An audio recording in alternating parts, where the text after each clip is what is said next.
What's up, guys, and welcome back to more Reddit stories about entitled people, crazy people, and all that kind of stuff. Hope you're all doing awesome today, and as usual, we'll be checking out some more Reddit posts. So be sure to share your thoughts about today's stories down in the comments, and we're getting right into it. Wife says I need to get over it, but I can't stop obsessing over a prank that ruined my wedding experience and left me furious. I had an amazing wedding experience that was completely ruined by a prank my wife and friends played during the garter removal. During the reception, we were doing all of the usual wedding games. Eventually, I was told it was time to do the garter removal.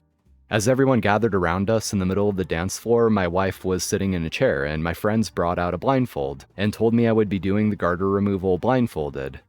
I should have been suspicious at their grins, but I'd had some drinks, wasn't suspecting anything, put it on, and tried to be a good sport about it, as everyone seemed like they were having a great time, myself included.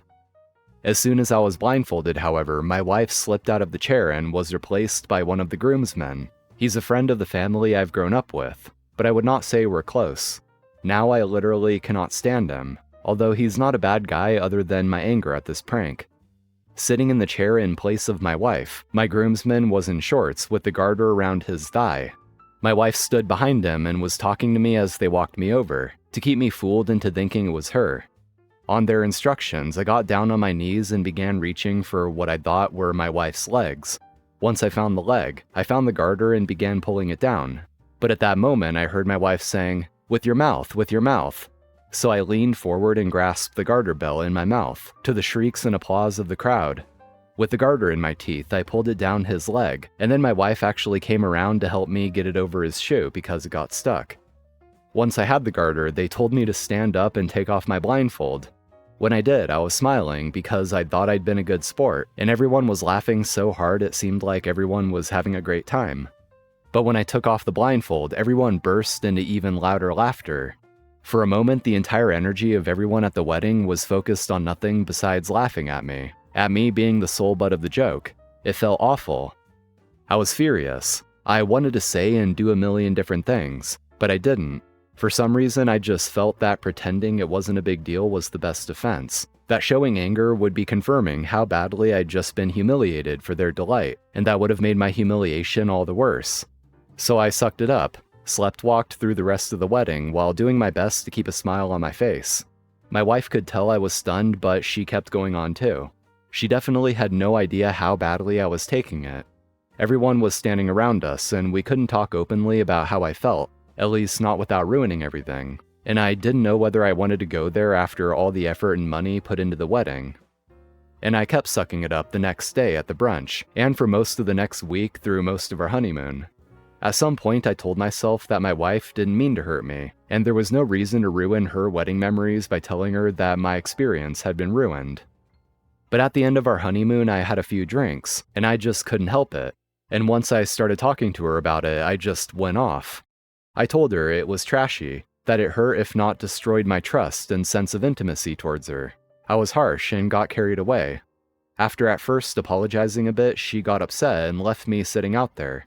I think I just kept going because I felt hurt and wanted to maybe make her feel bad as well, to be honest. Since then, it's been a difficult subject. I've told her I don't want to hear about the wedding. I don't want to write thank you notes, look at pictures. If it was tomorrow, I wouldn't make plans to celebrate our anniversary. My wife and I have a lot of strengths in our relationship, but I just can't stop thinking about this and the feeling when I took off that blindfold. I literally cannot stop my mind from replaying it over and over, and I get mad again every time. And perhaps the worst part of it is that it's all recorded. We had a professional photographer shoot the video, and in the video I see at least 4 other people recording it on their phones. Watching the video, I find myself looking at the laughing faces of family and friends in the video, and there's a part of me that I'd never act on, that wants nothing more than to punch them all in their faces. The fact I know that these videos are out there makes it feel like it's constantly happening to me. My wife says that she's sorry, that she thought I would take it better and laugh it off, and that I need to move on. But I think maybe I am the asshole. No good is coming from obsessing over this, but I literally cannot let it go. I find myself coming up with reasons to be angry. I tell myself sometimes it was assault because I was tricked into putting my mouth on another man's leg without my consent. But I think that's just rationalizing my anger. I don't know. Edit. Wow, thank you for all the responses. I'm digesting, and I have to say I'm genuinely feeling better just sharing this, even if some of you don't think I'm in the right. I'm definitely not as angry as I was when I wrote this, so there's that, although it does come and go. In response to some of the questions, it was the wedding planner who originally proposed the idea. She had done it at other weddings, apparently, and she coached my wife and friends on how to do it, to drape her dress over his lap and to stand behind him talking to me. He was wearing the same groomsman shirt and coat but had changed into shorts, a stocking, and flip-flops. My groomsman is now my brother-in-law because he's married to my wife's older sister. What I meant to say is that he's a good guy. We grew up together and I like him, but I didn't consider him a best friend at the time. And now I'm no longer even thinking of him as a friend, in large part because I'm mad at him. I don't think there was a reason they picked him other than he's thin, like my wife. I believe my wife when she says she thought it would be funny and that I wouldn't mind.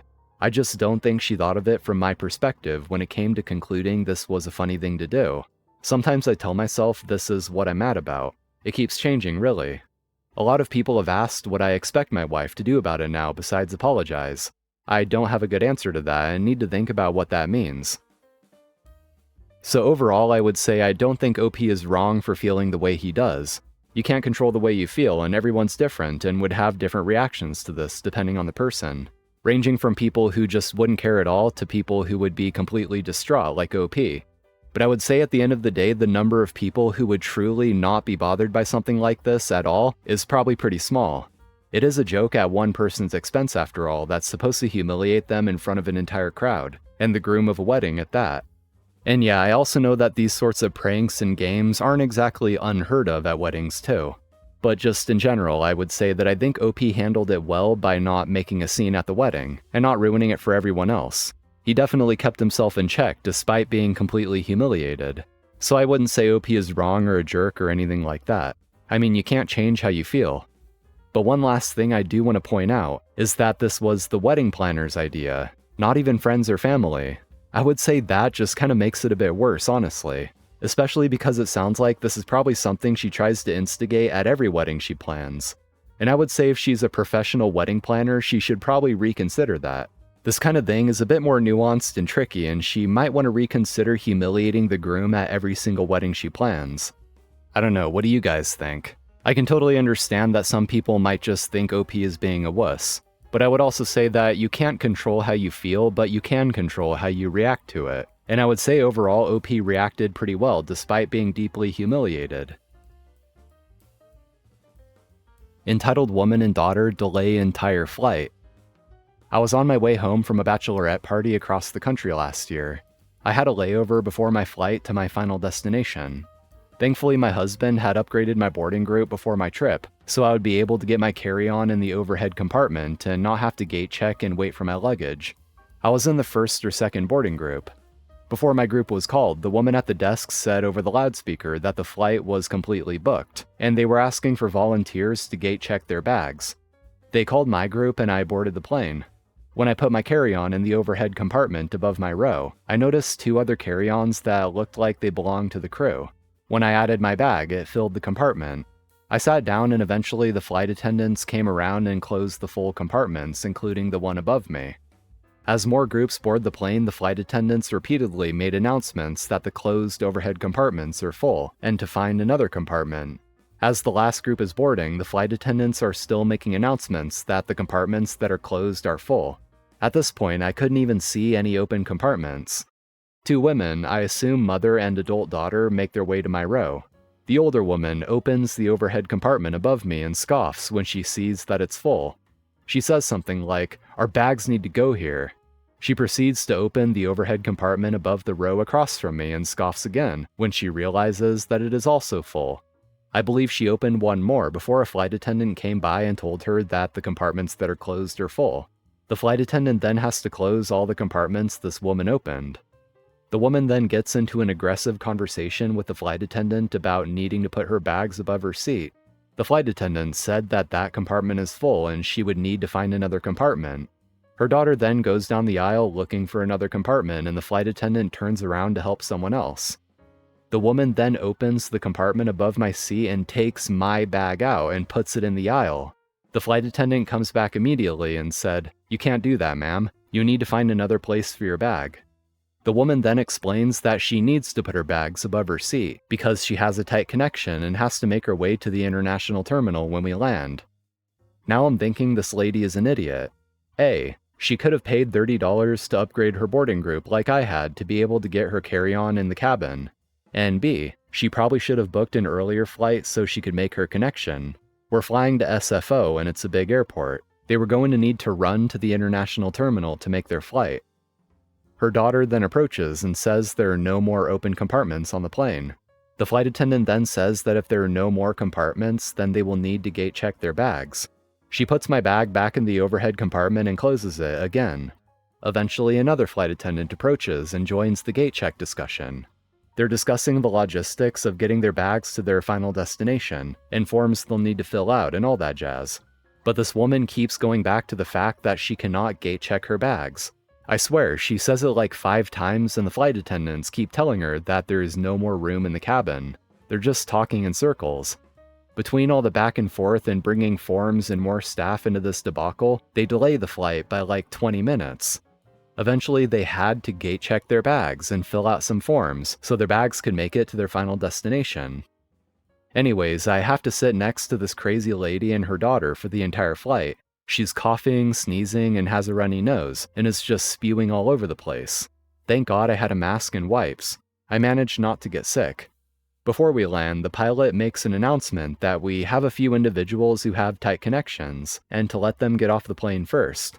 He asks these individuals to raise their hands so the rest of us know who needs to get off first. Once we land, it's a free-for-all. Everyone who can get up does. And I'm just laughing, thinking there's no way these entitled women are making their flight. Even if they do, their bags won't. Yeah, what's so ironic about that is that if they just listened in the first place and checked their bags when they first asked them to, they probably would have made their flight. But no, they instead argued for 20 minutes because they didn't want to check their bags in order to save time, but end up wasting more time delaying the flight and just end up having to check their bags anyway. And almost certainly miss their connecting flight too. But you just know they're probably not going to acknowledge that it was all their fault. They're just going to blame it on everyone else. Anyway, that's going to be all for today, guys. Thank you for watching. I really appreciate it. Be sure to drop a like if you enjoyed and subscribe to the channel if you haven't already. So I'm out of here. Take care, everyone, and I'll see you next time.